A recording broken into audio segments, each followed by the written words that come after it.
Josué capítulo 2, verso 1.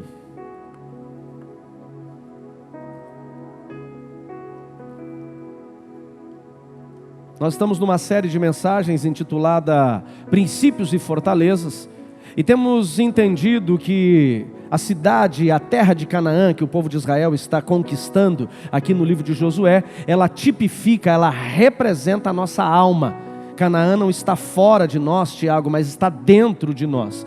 E quando todos que querem viver uma vida plena, alcançar a plenitude do Senhor, e este é o principal ponto, não é apenas a salvação eu recebo em Cristo Jesus quando declaro como meu Salvador.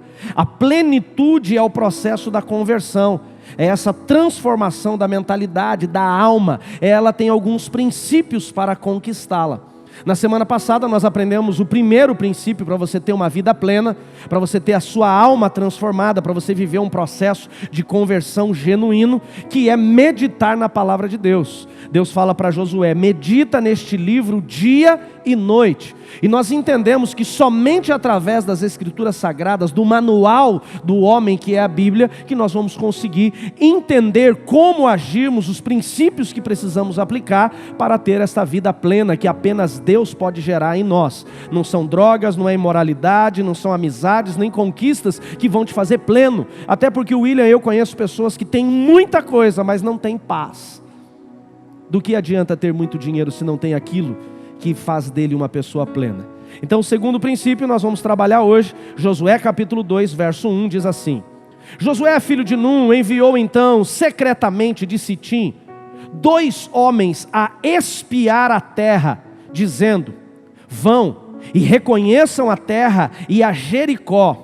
Foram, pois, estes homens e entraram na casa de uma mulher prostituta, cujo nome era Raabe, e ali dormiram. Feche seus olhos, curve sua cabeça. Jesus, obrigado por esta noite, obrigado por essa atmosfera que já está preparada, por esta graça que já está tomando este lugar. E eu peço que o Senhor libere o nosso entendimento para ouvirmos a Tua voz. Que a Tua palavra, ela de fato, Senhor, nos instrua, nos alimente, nos dê a direção necessária para vivermos o Teu propósito. É a minha oração, em o nome de Jesus. E se você concorda, diga amém. Obrigado, Cleizinho. Quando lemos o capítulo 2, eu falei para vocês que vamos estudar nesta série os 6 capítulos primeiros de Josué. E cada capítulo de Josué, desses primeiros, ele vai nos trazer um princípio para a conquista da nossa alma. O salmista diz: acima de todas as coisas, guarda o teu coração, porque dele procedem as saídas da vida, as decisões da vida. Hoje os nossos fracassos, Carioca, que bom ver você aqui hoje. Hoje os nossos fracassos, hoje as nossas debilidades, hoje as nossas fraquezas, elas estão diretamente ligadas à nossa alma que está corrompida.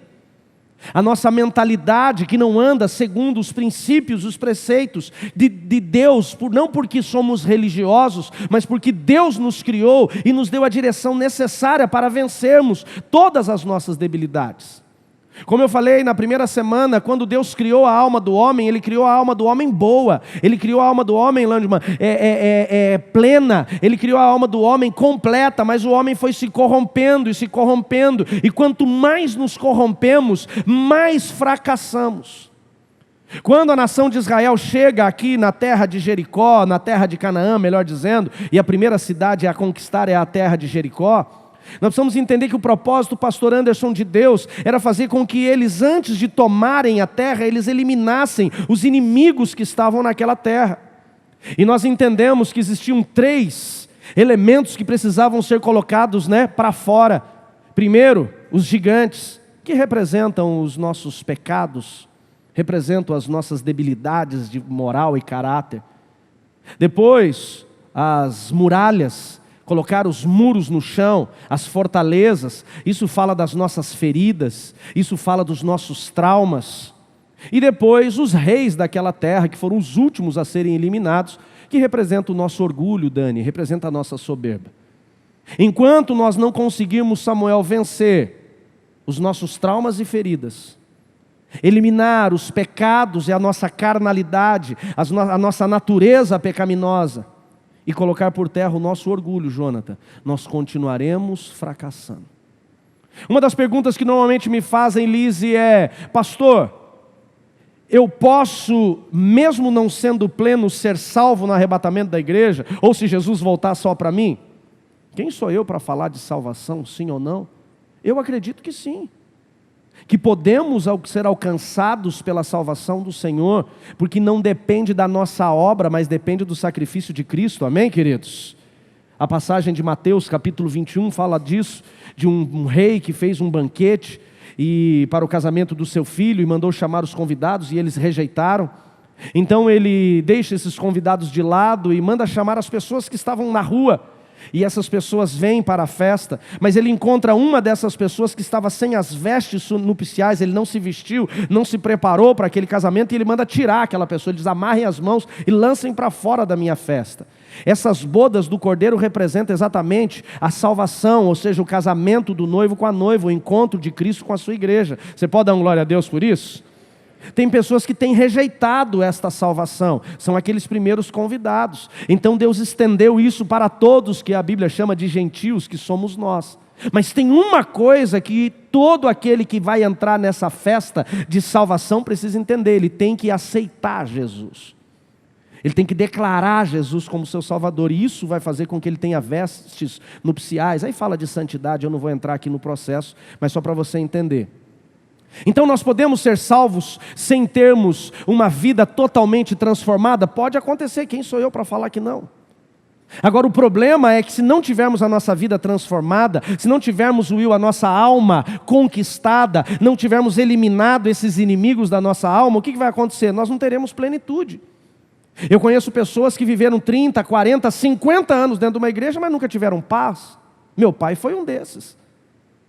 Meu pai se converteu com 21 anos de idade, e ele foi um cara que viveu a vida dele quase toda, né? Pelo menos desde que eu me conheci por gente, desde bebê, meu pai que frequentou a igreja, meu pai professou Jesus como Salvador, mas meu pai nunca teve plenitude. Meu pai nunca teve provisão, meu pai nunca teve paz.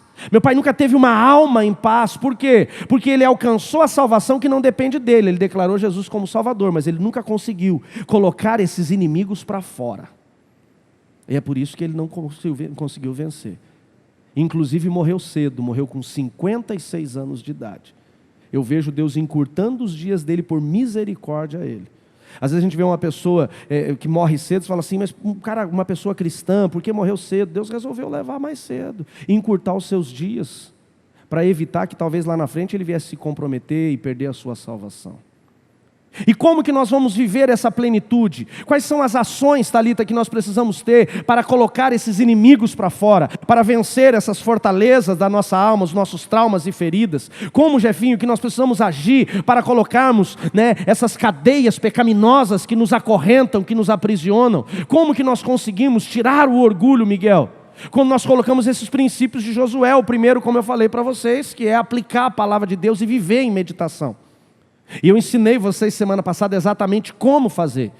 Eu estou querendo perguntar, mas eu estou com medo de perguntar quem começou a fazer. Acho que eu não vou fazer essa pergunta não. Acho que eu vou ficar frustrado. Passei aqui 7 pontos de meditação, que se você começar a aplicar na sua vida, isso vai trazer transformações. E o segundo princípio está aqui em Josué, no capítulo 2, verso 1, que é um princípio talvez um dos mais poderosos dos 6, que é o princípio do mapeamento. Aquilo que eu falo muito aqui na igreja, nos 20 minutos que eu tenho, eu vou tentar desmistificar o que é o mapeamento e a importância de um mapeamento espiritual. Então o texto diz assim: então Josué, filho de Num, parênteses, olha para mim, Josué no mundo espiritual, na tipologia bíblica, ele tipifica o Espírito Santo. O que veio antes dele, Moisés, tipifica Jesus Cristo, que libertou o povo da escravidão. Quem está aqui comigo, diga amém. Jesus nos libertou das garras do inferno, amém, queridos? E Jesus, quando morreu e ressuscitou, ele diz: eu vou, mas deixo outro de mim, o Espírito, o meu Espírito, Consolador. E o Espírito Santo, então, ele tem um papel de nos convencer de onde estão os nossos pecados e erros, de nos convencer das nossas falhas, para que nós possamos vencer. Josué é aquele que vem depois do libertador, o Espírito Santo.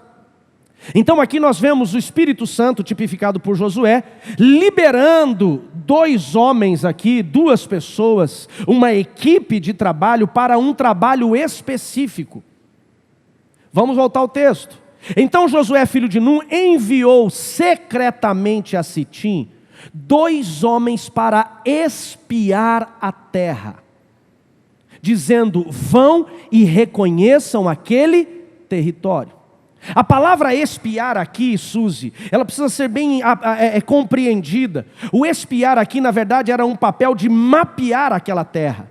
Era o processo de entrar naquele território e analisar tudo o que tinha ali, porque ninguém vai conseguir dominar um território, conquistar um território, sem antes conhecer quem é o inimigo. Sun Tzu, que é um best-seller mundial há séculos, ele diz no seu livro A Arte da Guerra: conheça o teu inimigo e conheça você mesmo, você vai conhecer o resultado das próximas 100 batalhas que você vai enfrentar. Se estamos falando que a terra de Canaã está dentro de nós, é a nossa alma que precisa ser conquistada e colocada por terra os inimigos, nós precisamos entender que nunca vamos ser eficientes nessa conquista, não seremos eficientes na tomada da nossa alma, na transformação, na eliminação dos inimigos da nossa alma, que é de novo o pecado, o orgulho, os nossos traumas e feridas, se antes nós fizermos um mapeamento, uma avaliação. Nós podemos dizer que o mapeamento ele é um diagnóstico de como nós estamos. O problema é que algumas pessoas, quando se fala de mapeamento, elas pensam que mapeamento ele é um processo místico. Tem gente que acha, Silvio, que o mapeamento é simplesmente fazer umas orações. E eu falei aqui na aula ontem, da IVC, que o erro que algumas pessoas cometem, infelizmente, é achar que passou só por um encontro com Deus, fez um seminário A, B ou C, e nesse seminário ele fez uma oração de grande renúncia. Sabe aquela oração que todo mundo repete? Eu renuncio, e ele acha que a vida dele mudou por causa daquela oração. Ele escreve os pecados dele, coloca na cruz, e ele acha que aquele pecado não volta mais. Mas eu conheço um monte de gente que o cara escreveu, colocou na cruz, imoralidade, 2 dias depois que ele passou pelo processo, ele estava acessando porcaria. Quem está me entendendo? Diga amém. Aí ele acha que Deus não ouviu a sua oração. Não é que não ouviu. O processo de mapeamento não é só isso. O mapeamento ele tem 5 pilares. E a oração é uma delas. E outra coisa, a oração, por exemplo, da grande renúncia, que é uma oração muito feita em alguns eventos, como Encontro com Deus, eventos de libertação. Na minha avaliação, talvez o Silvio, que é um expert em mapeamento espiritual, ele agiu, pode me corrigir depois, para não passar vergonha, é claro. Brincadeira, pode corrigir agora. Mas na minha avaliação, o mapeamento, a oração de grande renúncia coletiva, ela não é tão eficiente. Ufa, graças a Deus que ele me deu assim, tá legal. Se ele fazer assim, eu já virava para cá já. O Silvio é um cara maravilhoso, um presente que Deus nos deu, ele agiu, eles vieram da Jocum e têm caminhado com a gente, logo vão estar servindo com a gente. Falei, isso tem que marcar uma nossa reunião. A oração da grande renúncia, por que ela não é eficiente na minha avaliação coletivamente? Porque na hora que a oração está sendo feita, alguns sintomas começam a acontecer sobre algumas áreas da vida. E coletivamente, às vezes a pessoa sente o sintoma e não se manifesta. Não entende que aquele é um sintoma. Um sintoma pode ser no meio da oração uma dor de cabeça, uma dor no rim, no lado esquerdo, uma dor na muscular. E quando você tem uma compreensão, sentiu uma dor do lado esquerdo, fala do quê? Fala de emoção. Sentiu uma dor do lado direito, fala do quê? Fala de autoridade. Então você tem que quem está mapeando o processo vai fazendo essa compreensão. Então o erro que infelizmente cometemos ou se comete quando se fala de mapeamento é não entender esses pilares. Se você quiser anotar, quais são os 5 pilares de um mapeamento eficiente? A primeira coisa para poder conquistar a sua alma, para que você possa viver a eliminação dos inimigos da sua alma, Francisco, é você ter uma vida de meditação. Por isso, Mário, quando nós vamos levar uma pessoa a um processo de mapeamento, que é um diagnóstico do que ela está enfrentando, Mariana, a primeira coisa que nós pedimos para essa pessoa é meditação na Bíblia. Por que meditação? Porque através da palavra de Deus, aprendemos semana passada, nós começamos a ser confrontados. Tiago capítulo 1, verso 21 diz, uma palavra, permitam que seja implantado em vós a palavra que é poderosa para salvar a vossa alma. Como que ela vai salvar? Nos trazendo confronto. É quando você abre a Bíblia no seu plano de meditação e não na cartomancia gospel, mas você abre as Escrituras e Deus começa a te confrontar. Semana passada eu falei, a palavra boa não é aquela que te deixa bem, a palavra boa é aquela que te deixa desconfortável, que te deixa mal. A grande dificuldade que nós encontramos, Tailana, quando se fala de meditações, e a sua está muito boa, quando se fala de meditações, é que a meditação ela tem um papel de nos trazer este confronto. E quem não faz não vai ser confrontado, então não tem um diagnóstico. Não é um processo mágico que eu sento numa cadeira e faço meia dúzia de oração e pronto, acabou. Renuncio isso, aquilo e acabou. Porque se só renunciasse e resolvesse o problema, não teriam milhares de pessoas que eu já vi passarem por encontro com Deus e voltam com a sua vida de pecado anteriormente. Confronto, a palavra é fundamental. O segundo pilar de um mapeamento eficiente é a entrevista. E eu queria falar mais depois sobre o assunto lá na frente, mas não vou conseguir talvez. É a entrevista. A pessoa preenche um questionário, aquele questionário também não é mágico, ele só vai nos dar um norte, ele vai nos dar uma direção. Então o questionário que nós usamos, um dos primeiros que geraram esses questionários de mapeamento espiritual, é um pastor chamado Neil Anderson, um cara expert, cara top, show né Silvio? Neil Anderson, um cara maravilhoso, ele é o professor de muitos professores de mapeamento hoje. E depois disso foram trabalhando, depois temos Neuza Etioque aqui no Brasil, ela desenvolveu um questionário mais específico, o pastor Cote dentro da Jocum, que é a escola que nós seguimos. Então aí vai preencher um questionário, não é o questionário que é poderoso, o questionário é para nos dar um norte dentro desta entrevista. Porque a entrevista, o conversar com transparência, vai nos permitindo avaliar os sintomas. Vamos pegar aqui uma pessoa que eu nunca conversei aqui na igreja. É difícil porque eu converso pelo menos uma vez com todo mundo, né? Este jovem aqui de cinza atrás, levanta a mão, Rafael, para ele saber que é ele. Esse rapaz de máscara verde, como é que é teu nome, lindão? Wesley. Eu não conheço Wesley. Vamos imaginar que o Wesley me procura e fala assim, pastor, eu quero passar por um processo de mapeamento. Hoje eu não faço mais. Então os nossos mapeadores em tempo integral, está aqui a Vanessa, levanta a mão, que é a líder do CTI. Está ali a Lorena, que está fera. Cadê o Claudião? Eu estou jogando todo mundo na mão do Cláudio, está lá atrás o Cláudio, temos as nossas intercessoras, temos os nossos pastores que têm feito o processo de reeducação dentro do mapeamento, é uma equipe grande, não é pequeno não. O meu sonho é ter 6 mapeadores em tempo integral na igreja, 6 conselheiros que a gente pague salário. Dá uma glória a Deus nisso, irmão. Faz aleluia, profetiza, porque isso é importante para a igreja. Mas voltamos aqui. Eu não conheço o Wesley me procura. Como que eu vou compreender as debilidades dele? Conversando. Perguntando, eu vou inquiri-lo, eu vou questioná-lo, eu vou analisar os sintomas, e os sintomas eles falam muito. Tem situações que você não precisa nem perguntar, somente uma avaliação de um processo familiar. Por exemplo, um casal de pais que a criança é muito agitada, sempre doente, a criança sempre está chorando, uma criança rebelde, aquela criança está mostrando algo. Nós, por exemplo, não fazemos mapeamento de criança. Por quê? Porque, na verdade, a criança ela só está mostrando um sintoma. Não é que ela está com problema, é que os pais dela estão com problema. Então, os sintomas, eles falam muito. Qual que é o sintoma de uma família que está bem? Sintoma de uma família que está bem, eles vivem em harmonia. Sintoma de uma família que está bem, eles prosperam. Sintoma de uma família que está bem, você vê respeito, você vê comunicação. Quais são os sintomas de uma família que vai mal? Perdas, fracassos, brigas, separação, contendas constantes. Eu não preciso talvez nem fazer uma entrevista, mas a entrevista me ajuda a compreender.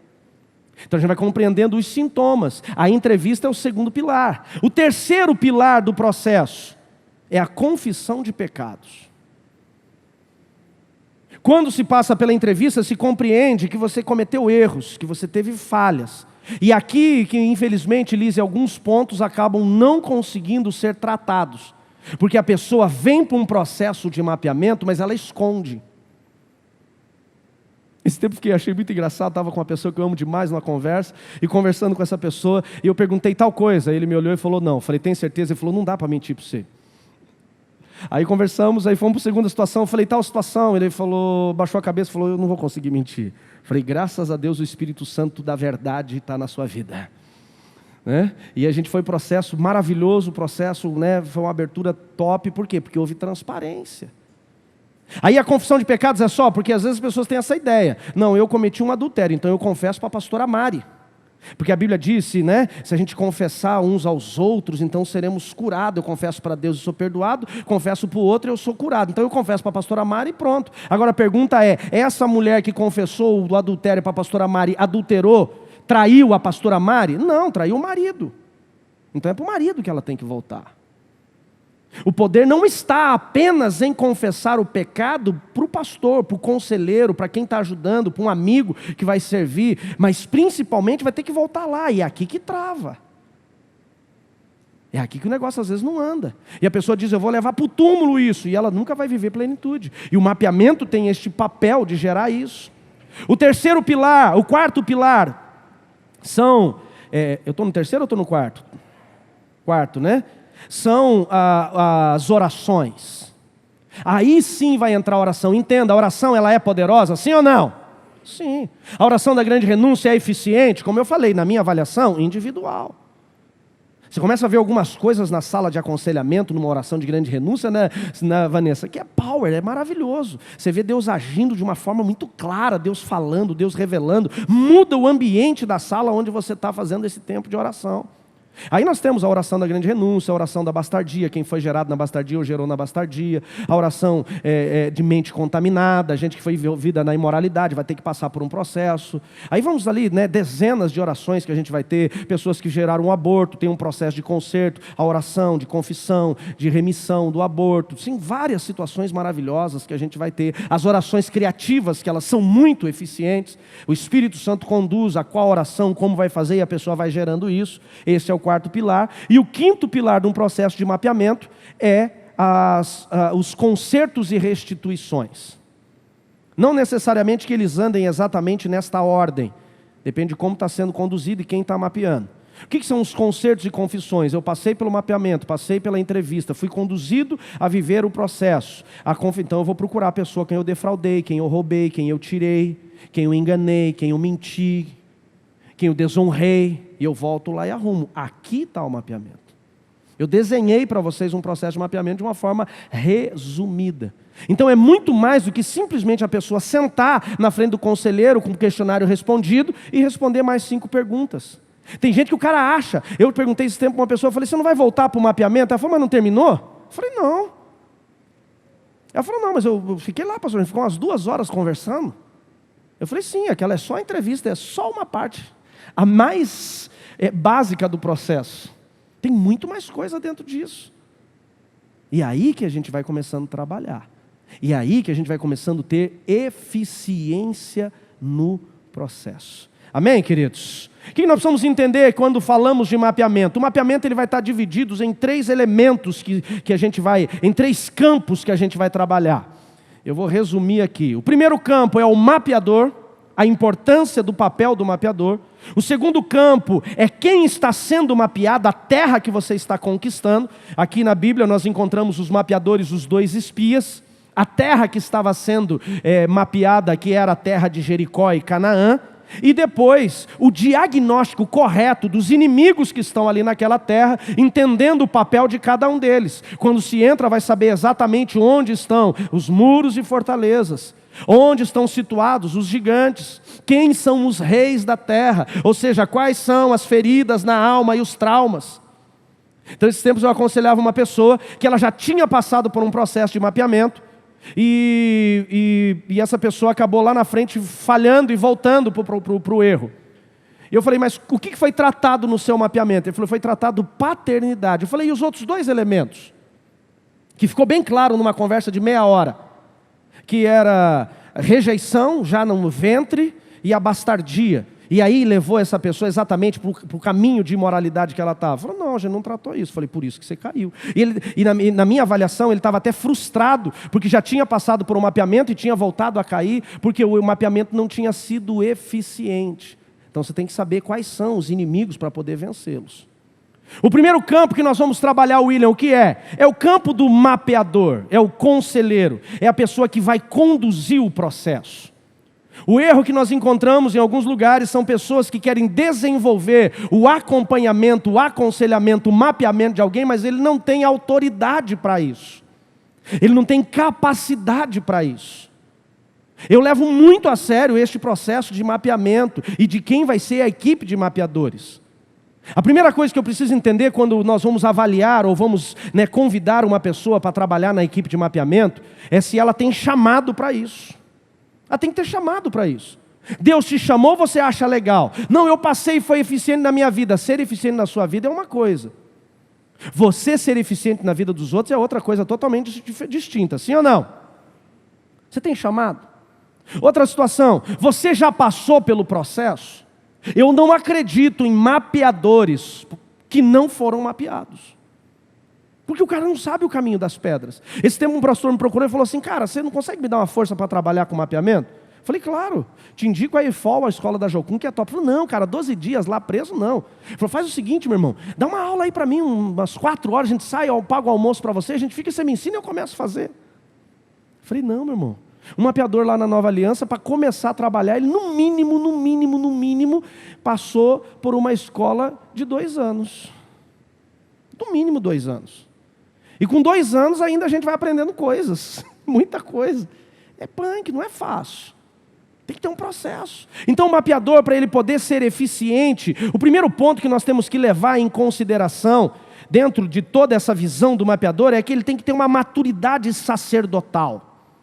Ele tem que ser preparado por Deus. Os mapeadores, quando foram para a terra, eles não eram qualquer pessoas. Eram pessoas que eles tinham habilidade. Preste atenção que no livro de Números nós vamos encontrar, Gil, a primeira vez que o povo de Israel chegou na frente da terra de Canaã. Chegaram em Cades Barneia. O que eles fizeram da primeira vez, 38 anos antes dessa chegada? O que eles fizeram antes de entrar na terra? Alguém lembra? Eles enviaram 12 homens espiar a terra. Quem lembra dos 12 espias? Meu Jesus, vocês precisam ler a Bíblia, povo de Deus. De coração, quem lembra? Só para eu entender, senão eu vou ter que pregar só sobre os dois. Ah, melhorou, o povo estava só com o braço cansado. 12 espias espiaram a terra.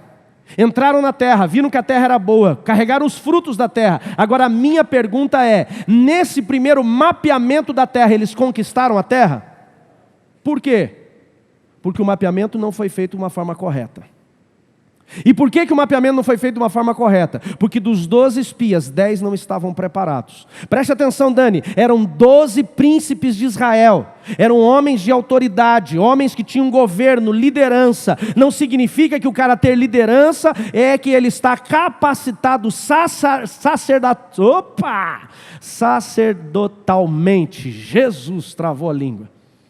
Que ele tem capacidade sacerdotal. Fica mais fácil. Não significa. Porque tem gente que está querendo cuidar dos outros que não consegue nem cuidar dele. Tem conselheiro que ele quer tratar de adultério, mas ele tem um escondido. Tem pessoa que ela quer fazer mapeamento com os outros, mas a casa dela está uma bagunça. A gente tem que arrumar a nossa vida primeiro para depois arrumar a dos outros. Por quê? Porque a gente vai trazer juízo.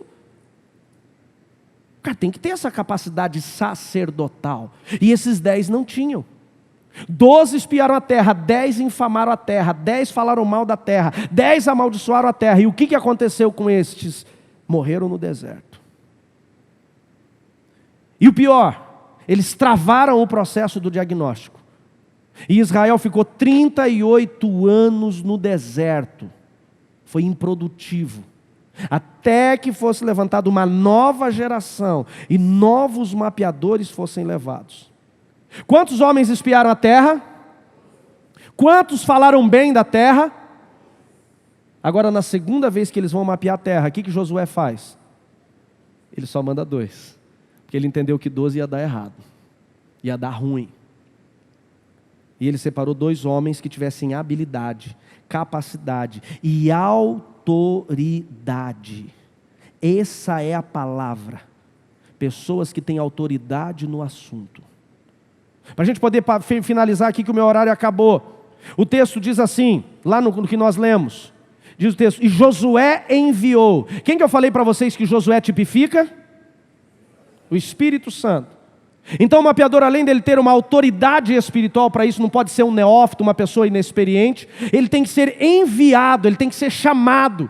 Ele tem que ter autoridade, e além da autoridade, Deus tem que conduzir ele a esse processo. Não é algo que ele deseja fazer, mas é algo que Deus o levanta para fazer. Posso ouvir um glória a Deus por isso, queridos? Josué, ele tipifica o Espírito Santo, ou seja, um mapeador precisa ser enviado por Deus, precisa ser autorizado, levantado pelo Espírito Santo, porque é o Espírito Santo que vai dar essa capacidade investigativa, essa leitura de sintomas, essa revelação do que está acontecendo. Segunda situação, Miguel, que nós vemos aqui, o texto diz, e foram 2 homens. Quando fala de 2 homens, está falando de unidade. Quando fala de 2 homens, está falando de uma equipe. Não dá para ser um mapeador sozinho. Por muito tempo eu trabalhei, de 2010 até 2018, eu trabalhei sozinho fazendo mapeamento. E muitas vezes os processos eram onerosos, pesados, difíceis, e muitos não consegui nem terminar. Por quê? Porque eu não entendia, eu cometi o erro de não compreender que sozinho não consigo. Tem que ter 2, tem que ter um intercessor, no mínimo. Tem processo nosso que a gente faz com 3 pessoas. Outro ponto para a gente poder finalizar, o texto diz, fala, desde Sitim, está lá no texto, e enviou secretamente desde Sitim. Sitim era o quê? Sitim era a base deles, era o quartel-general, é onde o exército estava ali, é onde Josué estava acampado, ou seja, ele tinha um lugar para prestar contas.